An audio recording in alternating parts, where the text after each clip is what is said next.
নমস্কার বন্ধুরা, welcome to cricket Bangla. তো বন্ধুরা, এই ভিডিওতে আমরা ক্রিকেট আপডেটস নিয়ে আলোচনা করব। গতকালকে আমরা ভারতীয় দলের প্র্যাকটিসের দিকে নজর রেখেছিলাম। সেখানে ঈশান কিষান এবং সঞ্জু স্যামসন অনেকক্ষণ ব্যাটিং করেছে। প্র্যাকটিসে দেখা যায়নি রিঙ্কু সিংকে। রিঙ্কু সিং কিন্তু ভারতীয় দলের ক্যাম্প থেকে বেরিয়ে গেছে। রিঙ্কু সিং কবে ফিরছে ভারতীয় দলের জার্সিতে, সেই নিয়ে কিছু আপডেট দেব। পাশাপাশি কিছু কেকেআর ফ্যান্সরা আমাকে প্রশ্ন করেছিল, মুস্তাফিজুর রহমান কি আবারও কেকেআরের দলে যোগ দিতে পারে, সেই নিয়ে কিছু আপডেট, কিছু আলোচনা রয়েছে আপনাদের সঙ্গে। ইন্টারেস্টিং ভিডিও হবে, মন দিয়ে শেষ অবধি দেখতে থাকো। আমাদের চ্যানেলে প্রথমবার এলে চ্যানেলটিকে সাবস্ক্রাইব করে পাশের বেল আইকনটিকে অন করে দিও। তো চলো এবারে ভিডিওটা শুরু করব। শুরুতেই আলোচনা করব রিঙ্কু সিংকে নিয়ে। রিঙ্কু সিংয়ের ফ্যামিলি প্রেশার। রিঙ্কু সিং এখন ভারতীয় দলের ক্যাম্প থেকে বেরিয়ে গেছে। রিঙ্কু সিংয়ের বাবা খুবই অসুস্থ, স্টেজ 4 ক্যান্সার ধরা পড়েছে। রিঙ্কু সিংয়ের বাবা মৃত্যুর সঙ্গে লড়াই করছে। আমরা ভগবানের কাছে প্রার্থনা করব তার বাবা খুব তাড়াতাড়ি সুস্থ হয়ে যাক এবং রিঙ্কু সিংও যেন ভালোভাবে ভারতীয় দলের জার্সিতে ফিরে আসুক, এটাই চাইবো। আপাতত সেরকম কোনো আপডেট আসেনি আমাদের কাছে। হ্যাঁ, কিছু আপডেট এসেছে যেখানে শোনা যাচ্ছে জিম্বাবুয়ের ম্যাচে আমরা রিঙ্কু সিংকে দেখতে পারবো না। সেই ম্যাচে রিঙ্কু সিং বেরিয়ে যাবে এবং আকসার প্যাটেল ইন করবে। সেই ম্যাচে তিলক বর্মাকে বসিয়ে আবার সঞ্জু স্যামসনকে সুযোগ দিতে পারে।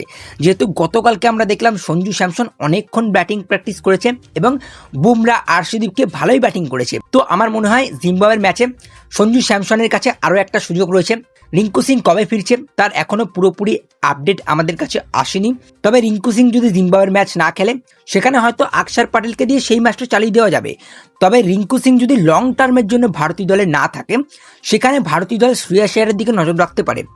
ভারতীয় দলের টপ অর্ডার ব্যাটসম্যানরা স্পিনারদেরকে ট্যাকেল করতে পারছে না এবং সেই জায়গাতে দাঁড়িয়ে শ্রেয়াস আয়ার কিন্তু স্পিনারদেরকে যথেষ্ট ভালো ট্যাকেল করতে পারবে এবং শ্রেয়াস আয়ার স্পিন খুবই ভালো খেলে। এবং অফ স্পিনারদেরকে নিয়ে যে চিন্তা ছিল, ভারতীয় দলের ব্যাটসম্যানরা অফ স্পিনারদেরকে ব্যাট করতে পারছিল না। শ্রেয়াস আয়ার যদি ব্যাটিং করে মিডিলে, অফ স্পিনারদেরকে সেট হতে দেবে না।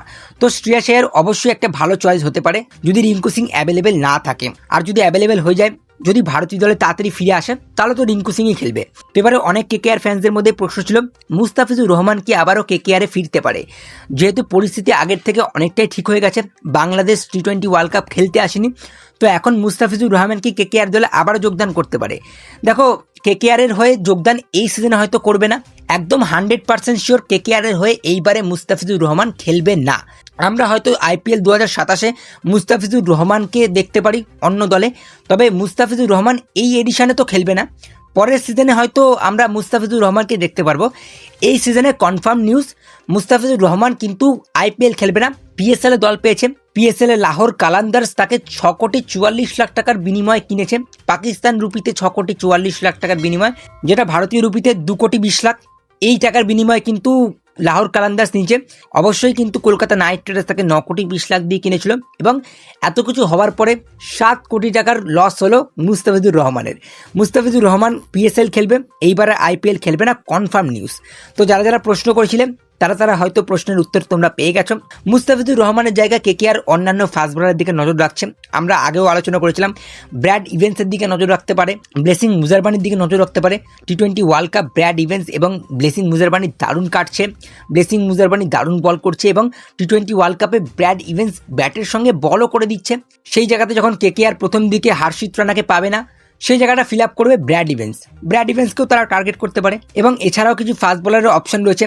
ফাজাল হক ফারুকি, নবীন উল হক, ইংল্যান্ড থেকে Josh Tongue, Gus Atkinson, South Africa থেকে ওটোনেল ব্যাটম্যান, জেরাল কোয়েটজিয়া, এই কিছু অপশন কিন্তু কেকেআর এর কাছে খোলা রয়েছে। তো এবারে তোমাদের কি মতামত থাকছে, মুস্তাফিজুর রহমানের জায়গায় কোন বলারকে টার্গেট করা উচিত কেকেআর এর?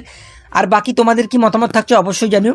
ভিডিওটা ভালো লাগলে লাইক করে দিও, শেয়ার করে দিও। আমাদের চ্যানেলে প্রথমবার এলে চ্যানেলটিকে সাবস্ক্রাইব করে তার পাশের বেল আইকনটিকে অন করে দিও। তো চলো আজকের ভিডিওতে এইটুকুই, টাটা।